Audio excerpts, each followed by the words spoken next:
Liz, it's so great to see you. Thanks for joining us on the program this morning. My pleasure, Jeff. Always great to catch up with you. And I know you write about so many different topics as it relates to aging, healthcare, senior care.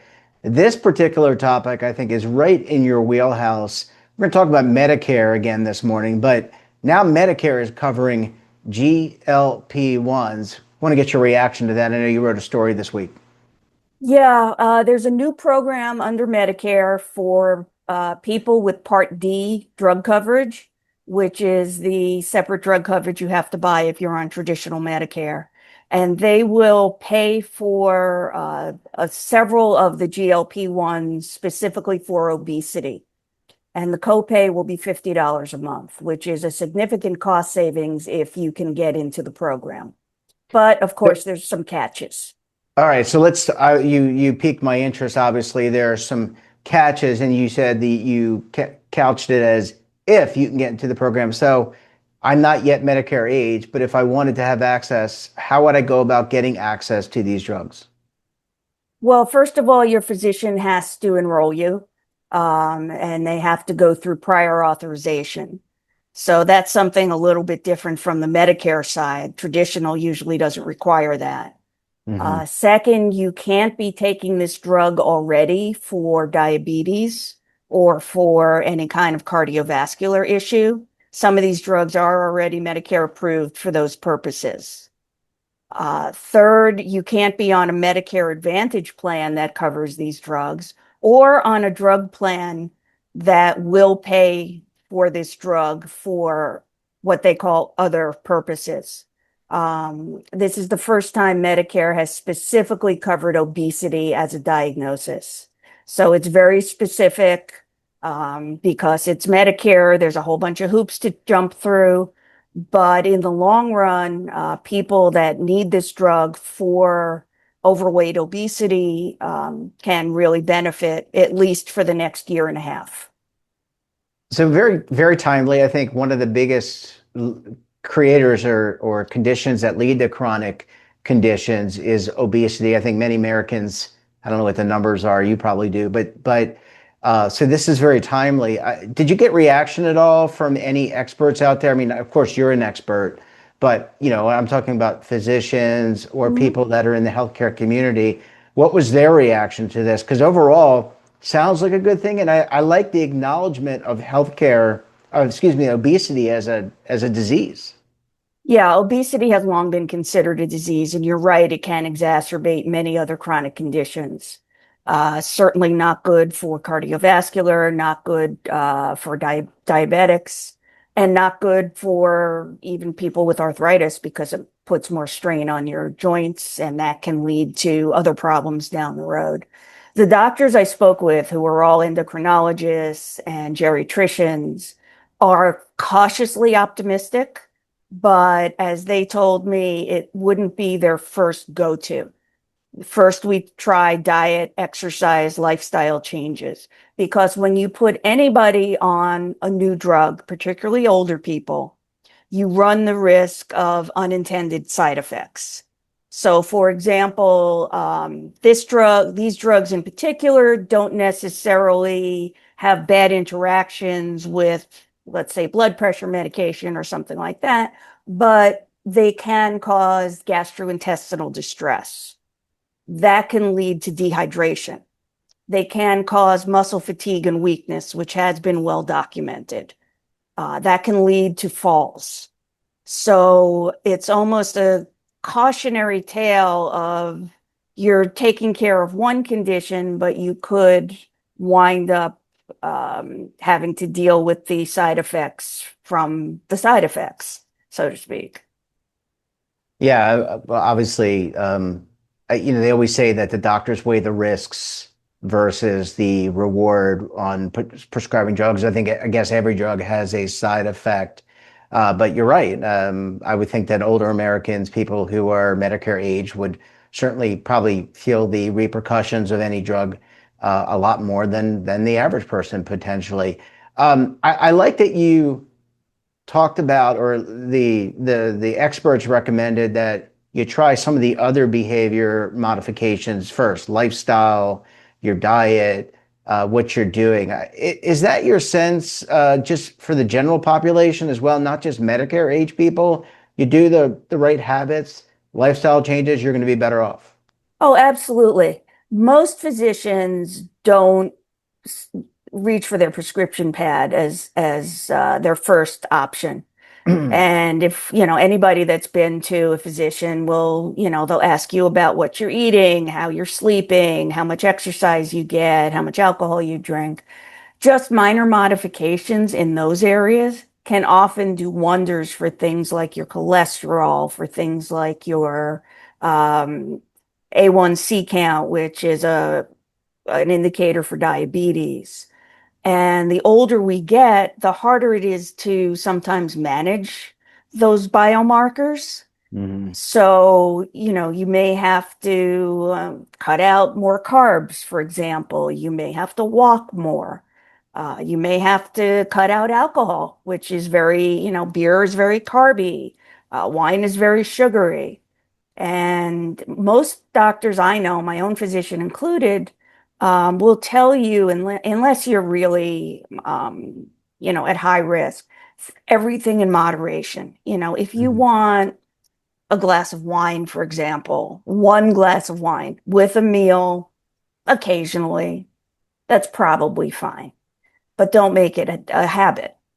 I think physicians are being reasonable and not putting people on very strict protocols unless their other conditions really require it.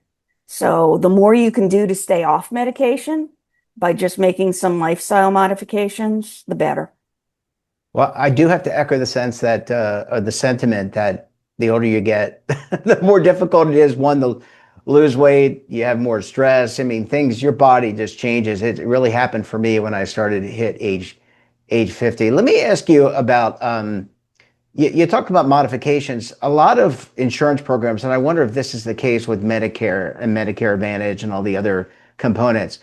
Some insurance will cover, private insurance will cover a nutritionist, seeing somebody for like maybe 5 sessions, 10 sessions. Is that so that would be to me a good medium to cure the problem with behavioral changes? Is that something that traditional Medicare or Medicare Advantage plans would potentially treat? And by the way, it's done through telehealth, a lot of it. There, yes and no. I guess that's the best way to explain it. Traditional Okay. Medicare usually has to have a much more serious diagnosis. For example, my husband is diabetic. He can get telehealth visits with his physician occasionally to talk about his sugar levels and so on, but he's got the underlying condition already. For preventive care, some Medicare Advantage programs will cover things like behavioral health counseling.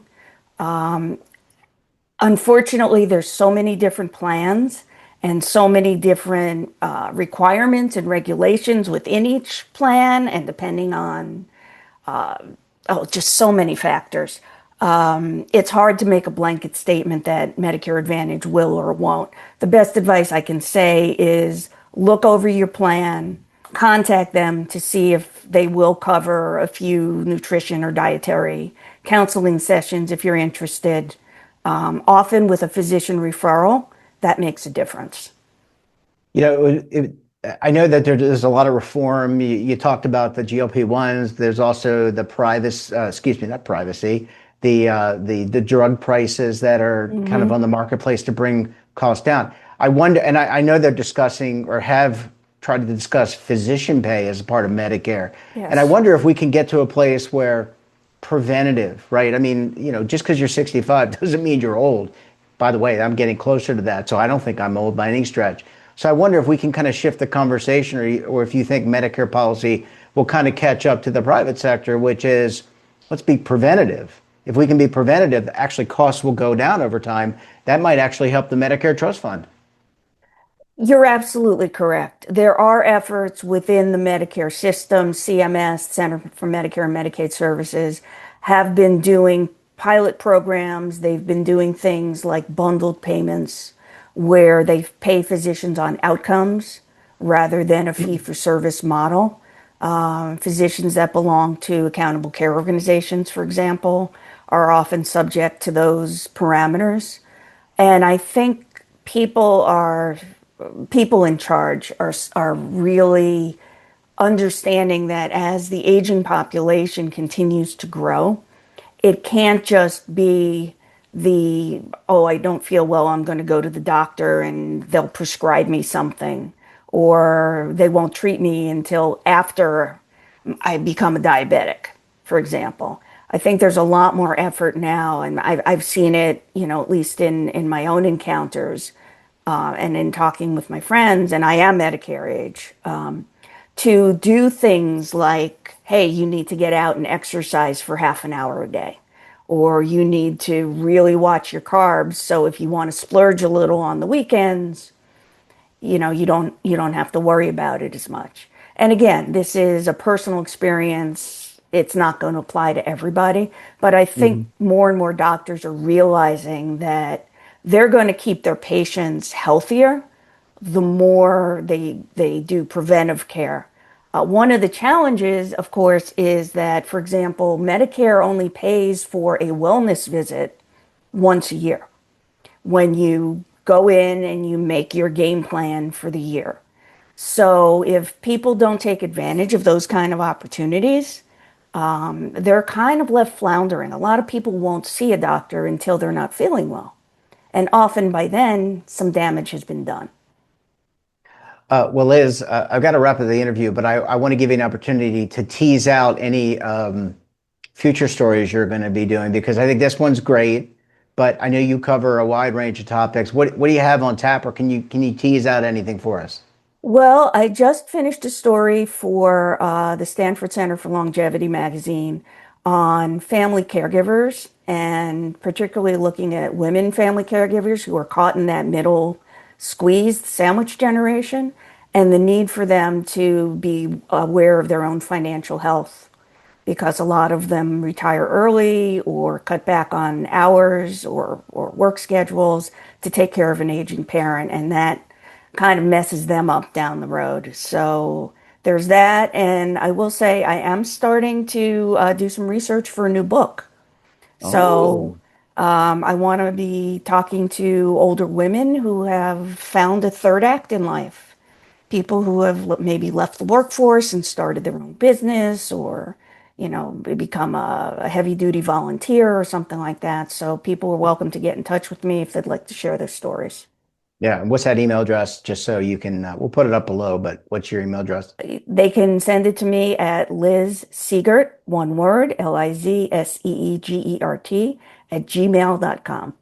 That's pretty easy. Well, Liz, when the book's ready, you let us know. We'll bring you back. But until then, thank you so much for joining us, and we look forward to having you back again very soon. Thank you, Jeff. And don't forget to subscribe to our daily newsletter, The Morning Pulse, for all the news in one place, delivered directly to your email box. Check it out at our website.